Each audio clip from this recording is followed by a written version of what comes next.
Les Fonds national RED+, FONARED, a pour ambition de mobiliser davantage de ressources pour financer les activités de lutte contre la dégradation des forêts et les émissions de gaz à effet de serre. Cette 4e réunion du comité de pilotage du Fonds national RED+, RDC, présidée par Henri Yves Moulang, ministre des Finances et président du comité,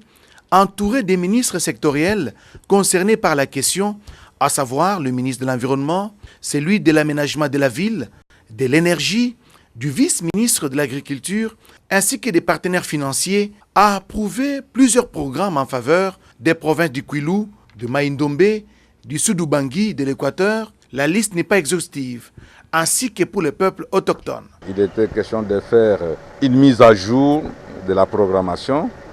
pour savoir qu'est-ce qui a été fait depuis que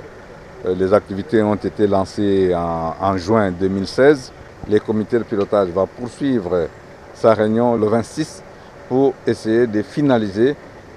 l'adoption de ces programmes. Après avoir passé en revue le portefeuille du Fonds national RED+,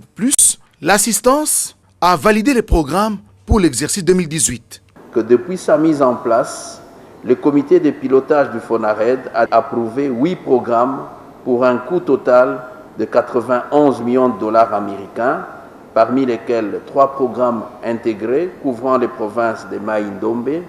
du Sud-Ubangi et de l'ex-province orientale, ainsi que 5 programmes sectoriels portant sur l'aménagement du territoire, la réforme foncière, le système de surveillance des forêts, l'appui à la société civile et aux peuples autochtones. Le comité de pilotage a en outre remercié la Suède et l'agence de coopération japonaise JICA pour le cofinancement qu'elle apporte aux programmes provinciaux sur la province du Kwilu avec 3,4 millions de dollars pour la JICA et l'Équateur avec une enveloppe de 4 millions de dollars américains que la Suède envisage d'apporter.